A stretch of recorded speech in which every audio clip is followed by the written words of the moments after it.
आतंकी कहा जाता है भगत सिंह को आज भी सरकारी दस्तावेजों में। आपको मालूम होगा ना इस बात का। अगर आज भी भगत सिंह सरकारी दस्तावेजों में आतंकवादी है तो हम आजाद कैसे हैं? अंग्रेजों ने जब उनको आतंकी घोषित किया और जैसे ही भारत को आजाद घोषित किया उसी वक्त वो व्यक्ति क्रांतिकारी घोषित हो जाना चाहिए। ये तो क्रांतिकारियों का खून था, उनके जज्बे थे कि उनको आज तक क्रांतिकारी बनाया हुआ है। जनता ही सरकार है, जनता ही सरकार है। इनकलाब इनकलाब जिंदाबाद। गौ माता की जय, भारत माता की जय। आचार्य जी ने वैसे तो मैं क्या कहूं, आप सारी बात ही कह दी।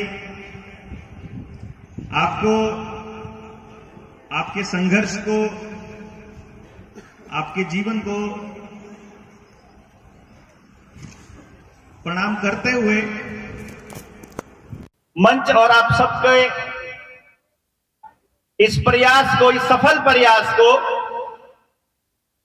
यहां इस मुकाम तक लेकर जाने के लिए 23 मार्च को शहीदों को याद करके ये जो पोजीशन आज जनता सरकार मोर्चा की है, गांव में शायद ही कोई गली, कोई घर ऐसा बचा होगा जहां आपका जिक्र नहीं होता। अब एक चीज के ऊपर सारा मसला टिका हुआ है कि आपका जिक्र तो होता है, अब आपका अगला कदम क्या होगा? हमने याद किया शहीदों को। 7,32,000 से ज्यादा क्रांतिकारियों ने अपनी शहादत दी। हम इस 7,32,000 से ज्यादा इस नंबर के ऊपर क्यों अटके हुए हैं, मुझे ये समझ नहीं आ रहा। क्योंकि जिस दिन को हम आजादी का दिन मानते हैं 15 अगस्त 1947, क्या उसके बाद आजादी मांगते हुए लोग नहीं मरे हैं? क्या जो किसान आंदोलन में 750 किसानों ने अपनी जान दी थी, क्या इस किसान आंदोलन में जो शुभकर्ण ने अपनी जान दी है, क्या ये उन शहीदों में शामिल नहीं होता है? क्या जो कंडेला के कांड में जो किसानों के ऊपर गोलियां चली थी, या जो मध्य प्रदेश के अंदर गोलियां चली हैं, या जो झारखंड में गोलियां चलती हैं, या जब अपनी जंगल जमीन को बचाने वाले लोगों को नक्सली कह करके गोली मार दी जाती है, क्या उनको हम आजादी के मतवाले नहीं बोलेंगे? मुझे लगता है कि इंसानियत की आजादी की लड़ाई लड़ने वाला हर आदमी उस 7,32,000 शहीदों के पीछे खड़ा है। हर वो आदमी, उस हर शहीद को हम यहां इस मंच से नमन करते हैं। हमने 2 चम्मच घी मांगा गांव से। हमने बोला आप हमें 2 चम्मच घी दीजिए।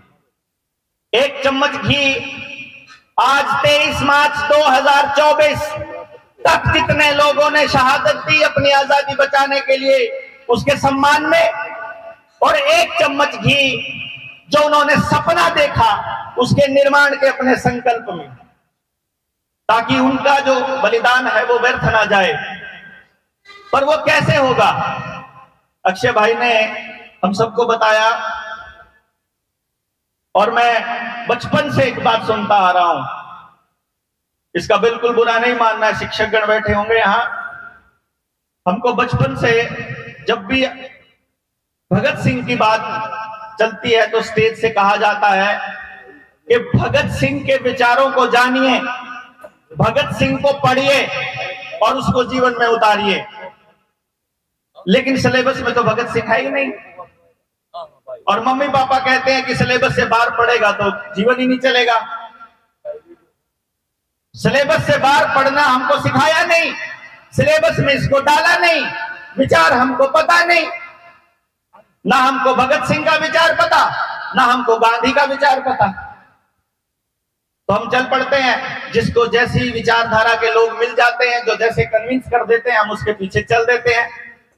आतंकी कहा जाता है भगत सिंह को आज भी सरकारी दस्तावेजों में। आपको मालूम होगा ना इस बात का।